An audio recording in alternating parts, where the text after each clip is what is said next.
Welcome students, आज हम पढ़ने वाले हैं एक बहुत ही बेहतरीन चैप्टर जिसका नाम है रियल नंबर्स। लोअर क्लासेस से आपको कई सारे टाइप्स के नंबर्स पढ़ाए गए हैं और आज हम उन्हीं नंबर्स के बारे में इन डेप्थ स्टडी करने वाले हैं।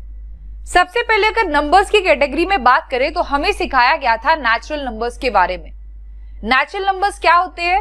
वो नंबर्स जो 1 से स्टार्ट होते हैं, 1 2 3 4 एंड वो अपना सो ऑन चलते चले जाते हैं। वही अगर बात करें स्टूडेंट्स कि होल नंबर्स क्या होते हैं, तो होल नंबर्स नेचुरल नंबर्स में अगर हम 0 ऐड कर दे तो उसे हम बोलते हैं कि वो होल नंबर्स हो गए।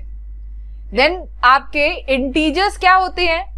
इंटीजर्स वो नंबर्स होते हैं जिसमें नेगेटिव और पॉजिटिव सारे नंबर्स आते हैं, जैसे कि नेचुरल नंबर्स भी होंगे, होल नंबर्स भी होंगे और इसके अलावा नेगेटिव और पॉजिटिव वैल्यू भी होल्ड करेंगे। सो नेचुरल नंबर क्या होता है, होल नंबर क्या होता है और इंटीजर क्या होता है, इन तीनों के बीच में आपने डिफरेंस देख लिया। अब स्टडी करते हैं फ्रैक्शंस के बारे में। अगर मैं आपको एक नंबर दे दूं 10 और मैंने कहा इस नंबर को आप 2 से डिवाइड करिए, तो ये कितना होगा? 2 5 10। यहां पे कितना आ जाएगा वैल्यू? 0। रिमाइंडर कितना है यहां पे? 0। मैंने कहा आप 10 को आप 3 से डिवाइड करिए, तो ये कितना होगा? 3 3 9। यहां कितना बच गया? 1। 0 आपने उतारा पॉइंट लगा के, फिर 3 3 9 1, फिर 0 लगाया, 3 3 9 1, फिर 0 लगाया और ये आपका कंटिन्यू चलता चला जाएगा। सेम उसी तरह अगर मैं आपसे एक और फ्रैक्शन लेने को कहूं या एक डेसिमल लेने को कहूं 11.375, तो जब आप इसे फ्रैक्शन में कन्वर्ट करोगे तो आपका ये कितना होगा? 91/8। ऐसे ही स्टूडेंट्स बहुत सारे फ्रैक्शन एग्जिस्ट करते हैं, जैसे 20/11, 10/3, 4/7, देन 1/3। सो ऐसे डेसिमल स्टूडेंट्स, ऐसे फ्रैक्शंस जो कि आपके प्योरली डिवाइड हो जाए, उसे हम बोलते हैं टर्मिनेटिंग डेसिमल्स। जैसे आपका कौन कौन से डेसिमल हुए? 11.375, 0.25, 0.4। ये आपके कैसे हैं? ये सारे के सारे आपके टर्मिनेटिंग डेसिमल है, क्योंकि ये डिवाइड करने पे पूरी तरह से कैंसिल आउट हो जाएंगे। वहीं अगर बात करें नॉन टर्मिनेटिंग डेसिमल्स की, तो नॉन टर्मिनेटिंग डेसिमल्स वो डेसिमल्स होते हैं जो कि डिवीजन के बाद भी कैंसिल आउट नहीं होंगे, आपको रिमाइंडर 0 नहीं देंगे। सो इसको हम कैसे लिख सकते हैं? 3.33 है, तो इसे अगर मैंने ऐसे लिख दिया, यानी ये 33 वाली वैल्यू ही बार बार रिपीट कर रही है।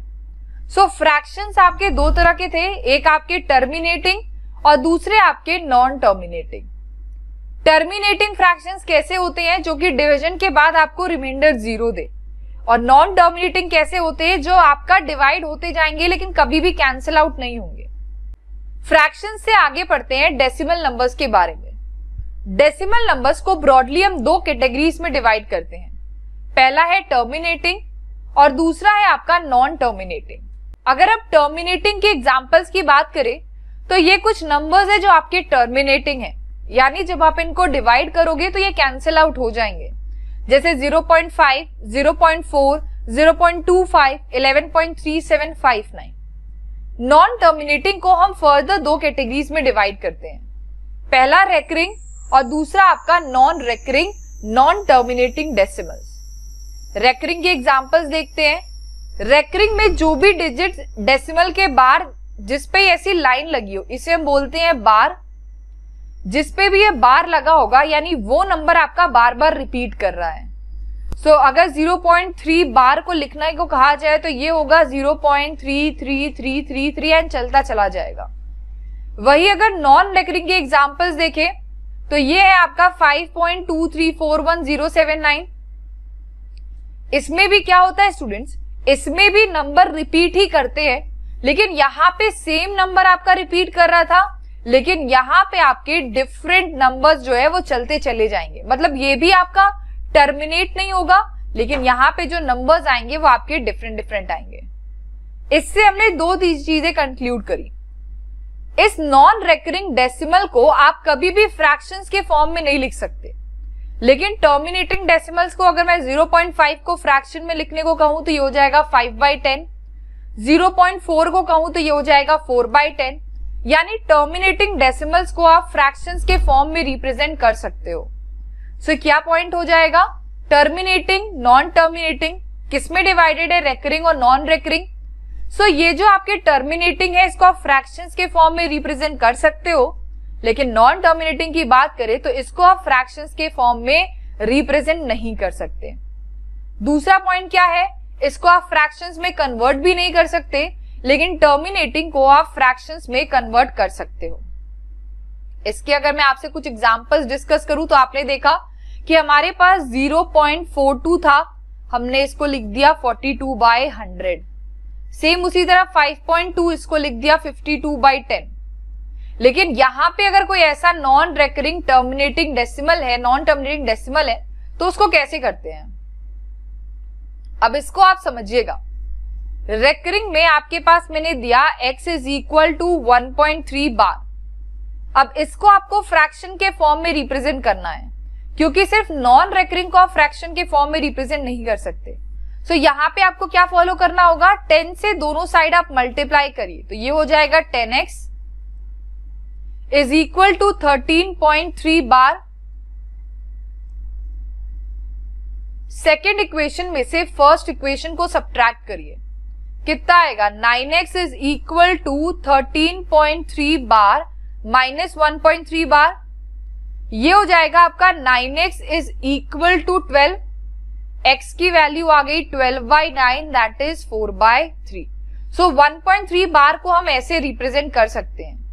एक और एग्जांपल लेते हैं, x इज इक्वल टू 5.23 बार, ये आपका फर्स्ट इक्वेशन। अब क्योंकि पॉइंट के बाद जितने डिजिट्स होते हैं उतने ही हम नंबर्स ऑफ जीरो लेते हैं, तो यहाँ पे 2 है इसीलिए यहाँ पे 100 से मल्टीप्लाई करेंगे। सो 100x कितना हो जाएगा, 523.23 बार। अब इस सेकेंड इक्वेशन से आप फर्स्ट इक्वेशन को सब्ट्रैक्ट करिए, कितना आ जाएगा, 99x इज इक्वल टू 523। यहां से x की वैल्यू कितनी हो जाएगी, 523/99, और ये किसकी वैल्यू है, 5.23 बार की वैल्यू है।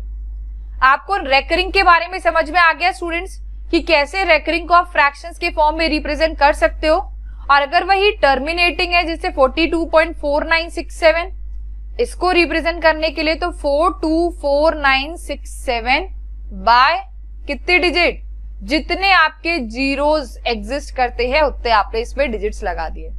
तो ये हो गया आपका representation of terminating and non terminating.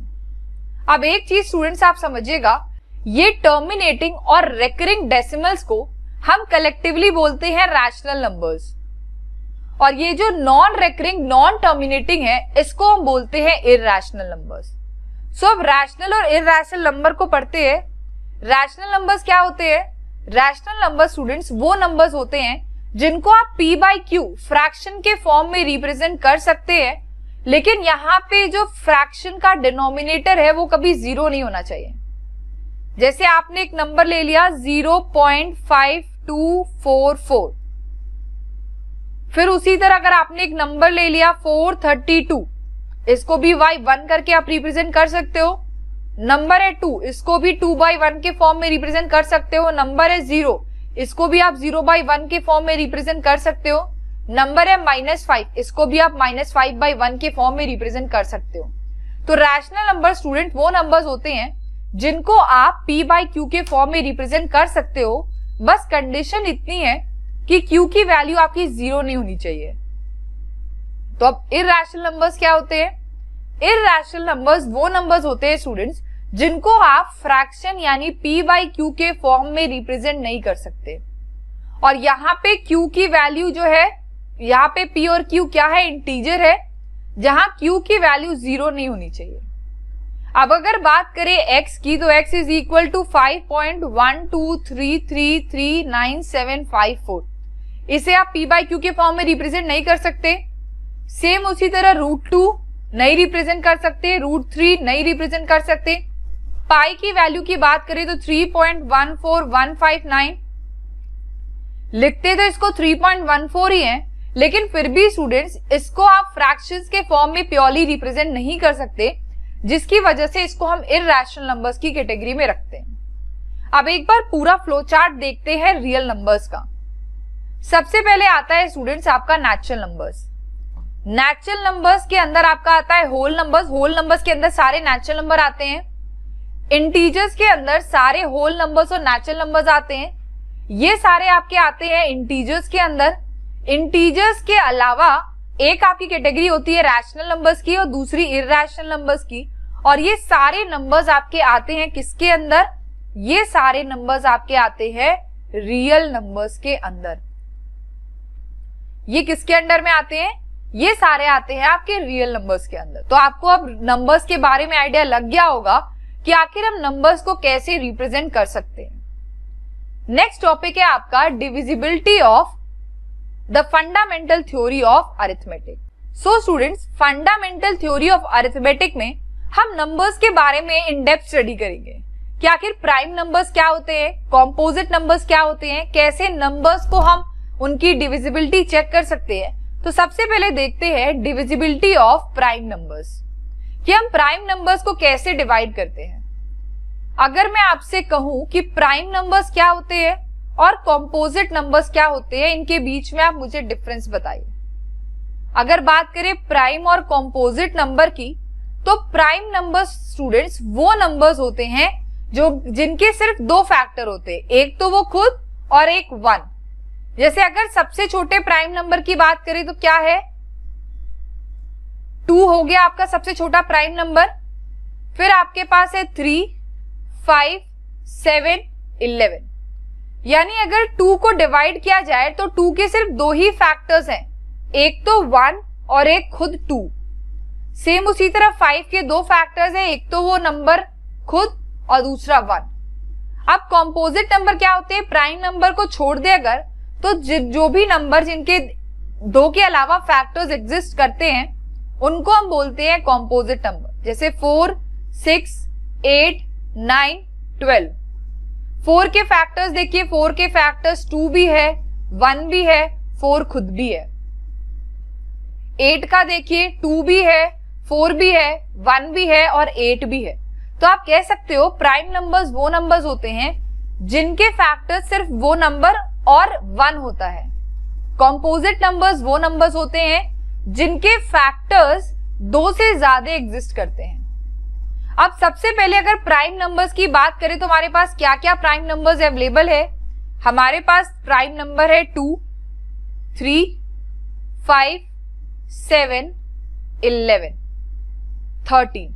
In prime numbers की अगर पूछे कि कोई गिवन नंबर आपका किस प्राइम नंबर से डिविजिबल है, तो हमारे पास क्या प्रोसेस है जिसके थ्रू हम ये चेक कर सकते हैं कि कौन सा नंबर जो भी आपको गिवन है वो किससे डिविजिबल होगा।